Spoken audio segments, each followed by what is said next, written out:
Coucou guys. Bon, pour cette fois je vous fais une petite vidéo dans ma chambre. Pourquoi? Parce que y a moins de bruit. Bah let's go.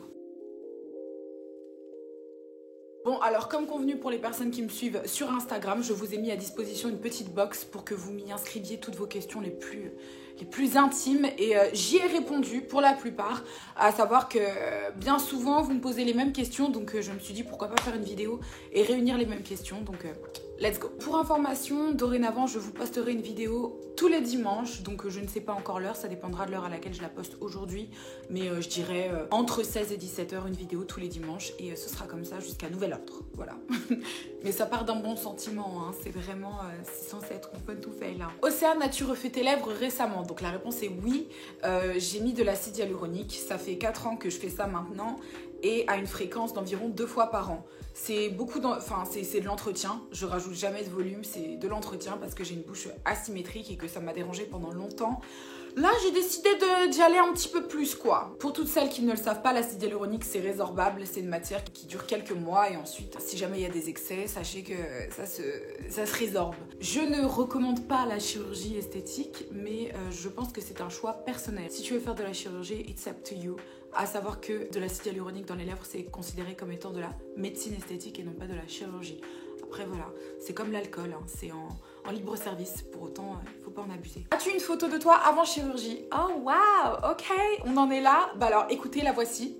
Voilà, il y a environ 6 mois maintenant, j'ai eu une rhinoplastie. À savoir que si vous voulez faire des rhinoplasties, il faut attendre environ 1 an et demi avant d'avoir un résultat optimal, puisque le nez, c'est l'une des parties du corps qui gonfle le plus et qui change le plus après chirurgie. On l'a affiné, hein, clairement.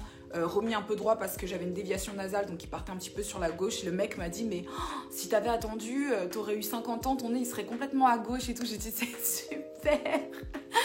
Je suis pas en train de faire l'apologie de la chirurgie esthétique. Encore une fois, c'est un choix personnel. Il y a des gens qui s'y opposent, il y a des gens qui sont pour. That's not my business. Je veux dire, il faut apprendre à s'aimer avec ses défauts, mais si on peut les corriger, je pense que voilà, on a des possibilités. Maintenant, encore une fois, voilà, j'ai plein de petites nièces, j'ai plein de petites cousines, elles sont toutes aussi magnifiques les unes que les autres. Je ne les pousserai jamais à faire de la chirurgie esthétique. Par contre, ce qui comptera pour moi, c'est qu'elles se sentent belles et c'est ce qui est important pour chacune d'entre nous. À quel âge as-tu eu ta première fois? Question qui est revenue à peu près 50 fois. J'ai eu ma première fois à 19 ans. Un petit peu plus tard que certaines de mes copines et un tout petit peu plus tôt que d'autres, selon leur culture, selon les circonstances, les contextes. Et c'est une chose qui est très personnelle. Je pense que ta première fois, il faut l'avoir quand tu es vraiment prête et que tu sens que la personne en face de toi, c'est une personne qui te mettra à l'aise, qu'il l'ait déjà fait ou qu'il l'ait pas déjà fait. Assure-toi seulement d'être avec une personne de confiance. Et c'est valable pour la personne avec qui tu feras ta première fois, mais c'est aussi valable pour les gens avec qui tu traînes, tes amis, tes confidents. C'est important d'être bien entouré. Don't forget that. Combien as-tu eu de relations sérieuses? Mis à part celles que j'ai aujourd'hui, j'en ai eu 0 des relations sérieuses. Parce que ce qui était important pour moi et qui l'a toujours été jusqu'ici, c'est moi. M'associer à quelqu'un dans une relation, c'était vraiment pas mon truc. Toutes mes copines étaient en couple quand moi j'étais célibataire. J'ai jamais ressenti l'envie de m'associer à qui que ce soit. Mis à part maintenant que je suis folle amoureuse. C'est arrivé après un certain temps, quoi. J'ai jamais eu cette envie auparavant et je veux dire, pour moi, si t'es pas amoureuse, il n'y a aucun intérêt d'avoir une relation avec quelqu'un. Es-tu en couple et pourquoi ne montres-tu pas ton chéri? Alors oui, ça fait 1 an que je suis en couple et très heureuse. Je décide de ne pas montrer mon chéri parce que c'est une partie de ma vie privée que j'ai pas forcément envie d'exposer pour le moment. Ça ne va pas forcément rester comme ça, mais voilà, je veux dire, les gens qui nous connaissent savent qu'on est ensemble et les autres, bah, j'expose pas forcément mon petit frère, forcément ma maman, forcément même mes meilleurs amis. Sachez que je suis heureuse, très amoureuse et que mon cœur n'est plus à prendre et ce depuis un bon moment et que c'est l'homme de ma vie. As-tu déjà été attirée par les femmes? Pendant toute la période de l'adolescence, je me suis posé des questions. Je me suis pas demandé si j'étais homosexuelle ou quoi, mais c'est vrai que puisque moi, je ne sortais pas avec des mecs et que mes copines, vraiment, elles les enchaînaient, quoi. C'était à foison. Bah, je me suis dit, est-ce qu'il y a un problème avec moi? Est-ce que parce que je décide de pas être en relation avec quelqu'un, ça fait de moi une lesbienne? Donc voilà, j'étais un peu confuse. Bon, je suis pas attirée par les femmes, voilà, même si je trouve que le corps de la femme est sublime, je ne suis pas attirée par les femmes, mais c'est vrai que je pense que c'est normal d'avoir des questions à l'adolescence. Quand on explore les facettes de notre sexualité, qu'on essaye de, voilà, qu'on est dans une école, qu'on voit qu'un tel sort avec un tel, et toi t'es là en mode ok, I'm single? Est-ce que j'ai un problème de vouloir être seule ou est-ce que voilà, c'est des questions que j'ai pu me poser mais j'ai eu mes réponses et tu peux tout à fait ne sortir avec personne et pour autant être normal. C'est des choses qui sont naturelles et qui sont pas systématiques et pas obligé de sortir avec quelqu'un pour être quelqu'un de normal. Ça se fait naturellement, donc take your time. Avais-tu confiance en toi quand tu étais ado? Moi, j'ai toujours eu confiance en moi. Des fois, je me dis même, mais tu te prenais pour qui? J'étais hyper hautaine. Je me rappelle même que quand j'avais 13 ans, je parlais à ma prof d'anglais, je lui ai dit, ouais, madame et tout, quand vous faites vos cours, l'accent, on n'y est pas trop, qui es-tu? Qui es-tu? Donc j'étais, au-delà d'avoir confiance en moi, j'étais hautaine. J'ai toujours été un peu hautaine, un petit peu arrogante et vraiment c'est nul d'être comme ça, mais je pense que c'est dans mes gènes. Il faut vraiment que je me calme, pour qui je me prends. Comment as-tu fait pour perdre autant de poids? Alors déjà, à vous entendre quand vous me dites ça, j'ai l'impression d'avoir été en obésité morbide. Il faut savoir que j'ai perdu que 6 kilos. Mon image dans les anges ne m'a pas plu parce que je me trouvais pas assez fraîche. Voilà, tout simplement. Je me suis rendu compte que j'avais pris beaucoup de poids. En effet, j'ai passé un an à sortir, à boire de l'alcool, à grignoter entre les repas. Rien n'allait, clairement. J'ai beaucoup diminué ma consommation d'alcool, pour commencer. J'ai arrêté de sortir autant. J'ai arrêté de manger du sucre. Enfin, du sucre. J'ai continué d'en manger, mais vraiment beaucoup moins qu'avant, quoi. Et surtout, le main thing, c'est que j'ai arrêté de grignoter entre les repas. Quitte à manger plus le matin, parce que vraiment le matin, je mange fat. Mais je mange pas de Nutella, de brioche, de je sais pas quoi. C'est vraiment très English breakfast. Donc je vais manger salé le matin, systématiquement. Du saumon, de la dinde, des œufs, enfin bref, des trucs comme ça. Vraiment beaucoup. Le midi, beaucoup moins. Genre le midi, et j'évite de manger du pain. Et voilà, des petits trucs comme ça, quoi, que tout le monde connaît. Aucune restriction, voilà, parce que plus jeune, j'ai essayé de me restreindre et d'être là, de boire que de l'eau, de manger des pommes. J'ai pris 10 kilos le mois d'après parce que mon corps était vraiment en manque. Le but, c'est de faire doucement, mais sûrement. Donc si tu veux perdre du poids, autant le faire vraiment de manière douce sur une année que de manière drastique et de tout reprendre après. J'ai perdu 6 kilos en un an. En arrêtant de grignoter. Comment assumes-tu de porter des vêtements moulants? C'est une question qu'on me pose très souvent. Déjà, j'aime beaucoup mon corps. Voilà, donc j'aime mettre des vêtements moulants parce que je me sens à l'aise. Mais le processus n'a pas été aussi simple parce que plus jeune, vers 15-16 ans, donc j'avais envie de porter des talons et ma mère m'a fortement conseillé d'assumer ma féminité avant de porter des vêtements féminins, chose que je ne comprenais pas.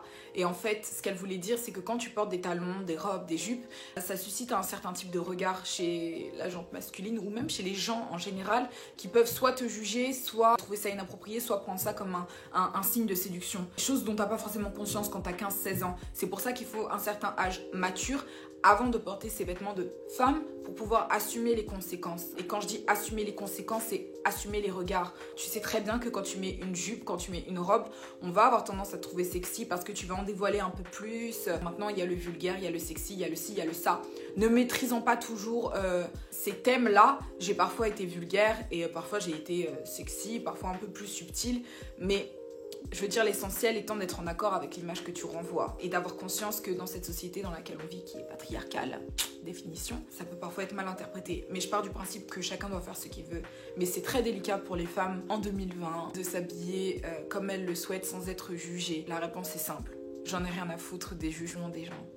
Quelles études as-tu fait dans la mode? Je suis allée à l'Institut du Relooking International qui est une école de conseil en images. Je suis diplômée conseillère en images. Oui! Qu'est-ce que c'est conseillère en images? Il s'agit de travailler pour des professionnels, des particuliers et de leur donner des conseils sur leur image. Donc je vous ferai une vidéo où on rentrera un petit peu plus dans le détail. En tous les cas, je vous conseille vivement d'aller à l'école et d'avoir des diplômes. C'est hyper intéressant, quelle que soit la branche dans laquelle vous voulez vous épanouir.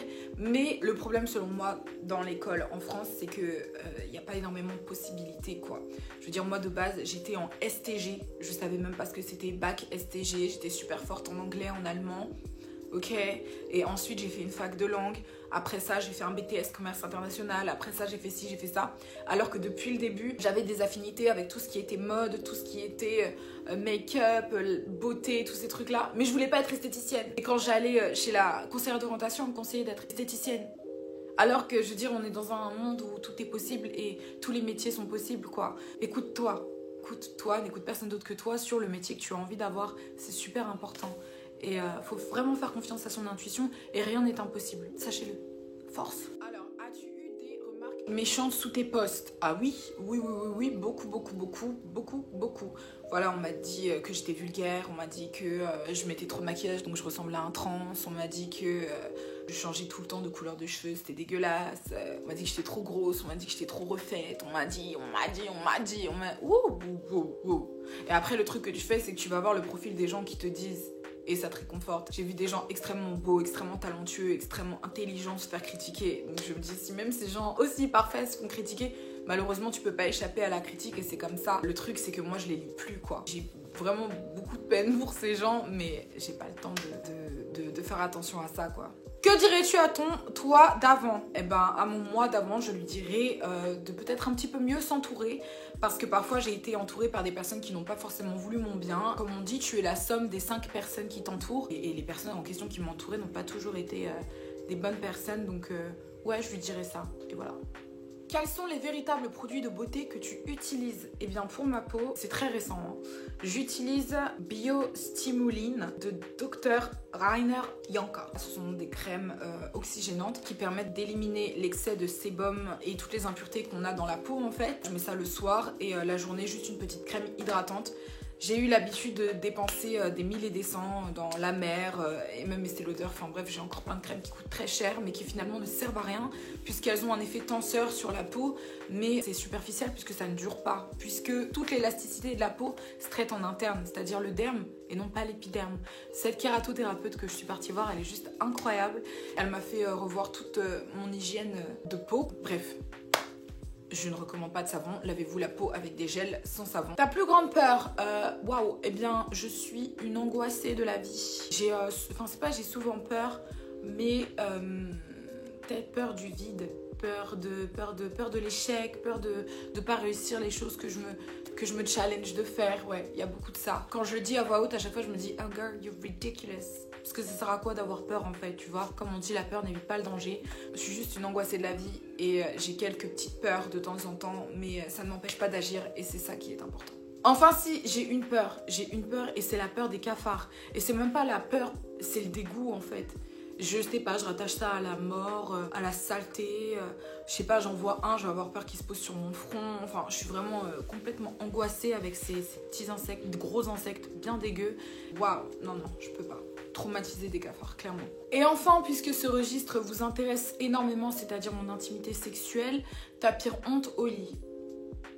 Eh ben, c'est ma première fois. C'est ma première fois parce que j'ai fait comme si j'étais expérimentée, que j'avais fait ça toute ma life. Chose qui est complètement fausse. C'était trop malaisant parce que du coup, le mec, il était là, il dit mais t'as l'air un peu stressé, non? Et enfin bref, il y avait du sang sur le lit et tout, c'est dégueulasse, I know. Et il me dit mais si c'est pas ta première fois, tu peux m'expliquer pourquoi?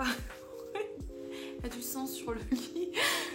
Et juste, il y avait un silence, quoi. J'étais là. Vraiment, c'était horrible. Je me retrouve là, nettoyer le drap en mode non, t'inquiète, c'est pas un problème, ça m'est déjà arrivé. Donc, je suis là avec de la lessive. Sinon, ça va. Tu vas faire quoi demain? Non, franchement, c'était super gênant. Et j'ai honte pour moi. Si j'étais le moi d'aujourd'hui, dans un coin de la pièce, en train de me regarder, en train de faire ça, je serais en mode girl. You need to stop. Rentre chez toi, s'il te plaît. Je suis restée. J'ai assumé. Donc, ah non, c'est clairement la première fois. La honte, quoi. La honte de ma life. Donc, vraiment, je vous conseille, qui que vous soyez, hein, d'être honnête avec les gens. Parce que tout se sait, tout se voit. Et ça sert à rien de mentir. Ça sert à rien de se donner un genre. Vraiment, be yourself. Si c'est ta première fois, c'est ta première fois. Et c'est une chose extrêmement précieuse. Au contraire, sois-en fier. Oh my god, I'm so ashamed. No. Bon, guys, j'ai terminé. J'espère que ça vous a plu. J'ai essayé de répondre à la majorité de vos questions. Si vous en avez d'autres, n'hésitez pas. On se fera une partie 2. N'hésitez pas à vous abonner à ma chaîne, à vous abonner à mon Instagram, à vous abonner à mon TikTok, parce que maintenant je suis sur TikTok. Toutes vos idées de vidéos, mettez-moi ça en commentaire et que du love.